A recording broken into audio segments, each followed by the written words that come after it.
بسم اللہ الرحمن الرحیم۔ قسط نمبر 5۔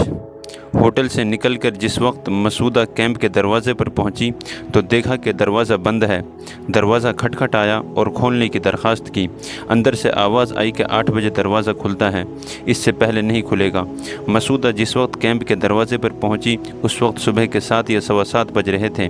ایسی صورت میں اندازہ لگائیے کہ مسعودہ کا دل کتنا دھڑک رہا ہوگا۔ پیچھے سے دشمن آ رہا ہے اور کیمپ کا دروازہ کھلنے میں گھنٹے بھر کے قریب وقت ہے۔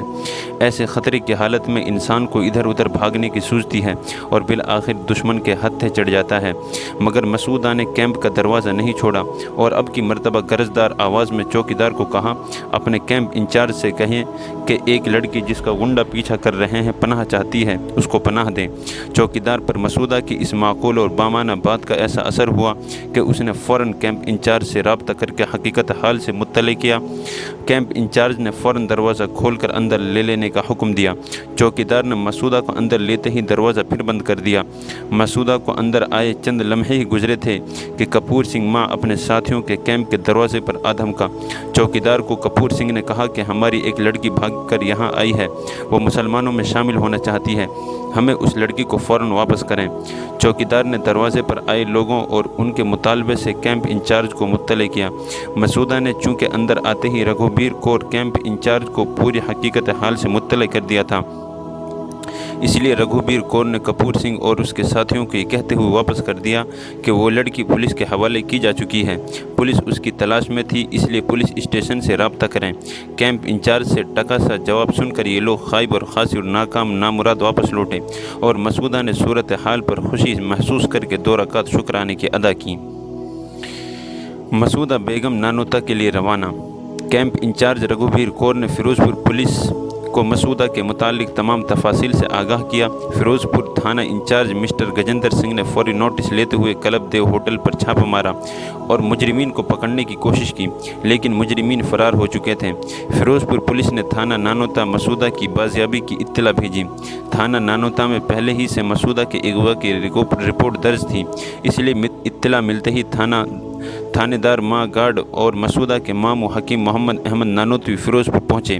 تمام کارروائی مکمل کر کے مسعودہ کو بحفاظت نانوتا لے آئے۔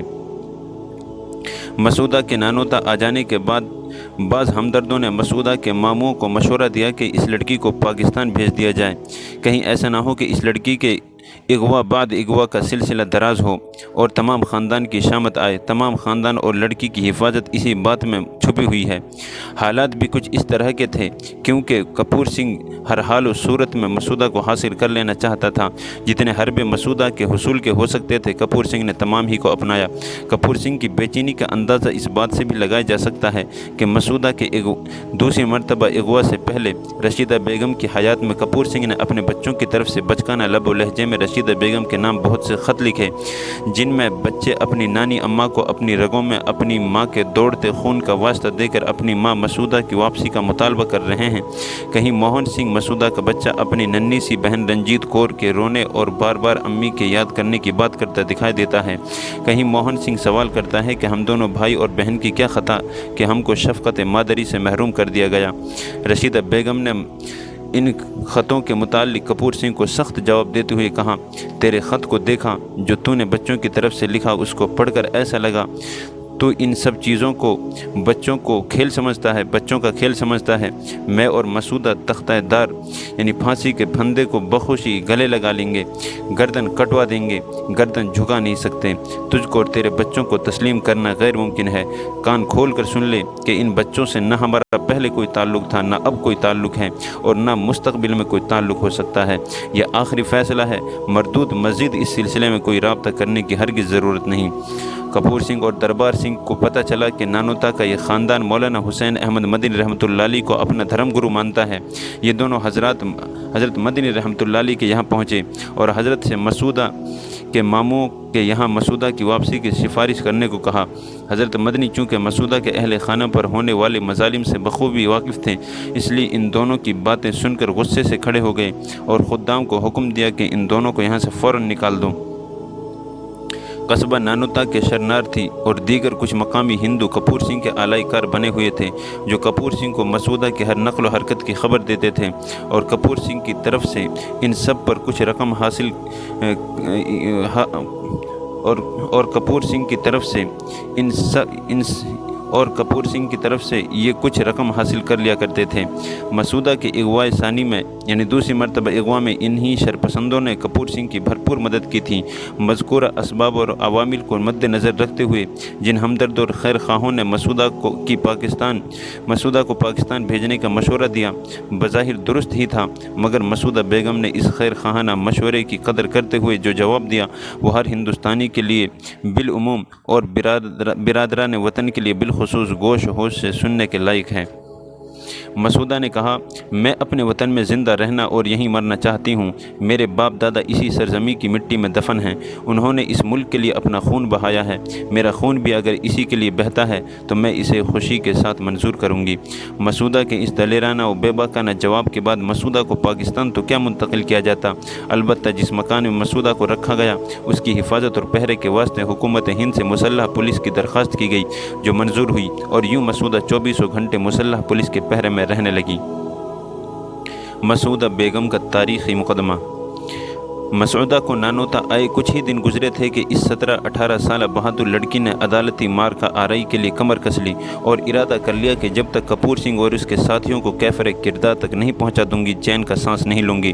چنانچہ مسودہ نے اپنے بڑے ماموں حکیم محمد احمد صدیقی کے ذریعے دسمبر 1951 میں سہارنپور کی عدالت میں مقدمہ دائر کرایا۔ تمام ملزمین کے نام مع ولدیت و مکمل پتے درج کرائے۔ مقدمہ شروع ہوا۔ عدالت نے کپور سنگھ، دربار سنگھ اور دیگر ملزمین کے نام سمن جاری کیے۔ مقدمہ شروع ہوا اور شہر سہارنپور میں ایک قیامت برپا ہو گئی۔ مسودہ بیگم کی ذات اور اس کے کارناموں سے چونکہ اس وقت پورے ملک کے مسلمان بالعموم اور مغربی یو پی کے بالخصوص واقف ہو چکے تھے، بچے بوڑھے، خواندہ نہ خواندہ، عوام و خاص سبھی کی زبان پر مسودہ کا نام تھا۔ نیز مسودہ اور کپور سنگھ کی اس مقدمہ بازی کو عوام حق و باطل کی مار کا آرائی سمجھ رہے تھے۔ چنانچہ جتنی دلچسپی کا مظاہرہ مسودہ کے اس مقدمے کے متعلق سہارنپور اور اطراف سہارنپور کے مسلمانوں نے دکھلایا، سہارنپور کی تاریخ میں اس کی مثال نہیں ملتی۔ اخبار الجمعیت کے مطابق مسودہ بیگم اور فریق مخالف کی عدالت میں 24-25 مرتبہ پیشی ہوئی۔ 1952 سے لے کر مسلسل 6-7 مہینے تک پیشی پر پیشی ہوتی رہی۔ ایک مرتبہ کو چھوڑ کر مسودہ تمام پیشیوں میں باقاعدہ حاضر ہوتی۔ ایک طرف حافظ عبدالعلام صاحب بندوق لیے، دوسری طرف حکیم محمد احمد صاحب اور بیچ میں مسودہ بیگم باپردہ حاضر عدالت ہوتی۔ بکثرت دیکھی گئی۔ جب بھی مسودہ حاضر عدالت ہوتی تو مسودہ کے بیانات سننے کے لیے لوگوں کے ٹھٹ لگ جاتے۔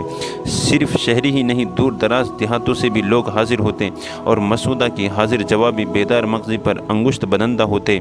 کتنی ہی مرتبہ فاضل جج کو کمرہ عدالت سے لوگوں کی بھیڑ ہٹانے کا حکم دینا پڑتا، مگر لوگ پرواہ کیے بغیر ڈٹے رہتے۔ مسودہ کے کسی عمدہ اور معقول جواب پر کمرہ عدالت نعرہ تکبیر اللہ اکبر کی آواز سے گونج اٹھتا۔ مسودہ سے فریق مخالف کے وکیل کے لچر اور بیتو کے کسی سوال پر ہائے ہائے کے فلک شگاف نعرے بلند ہونے لگتے۔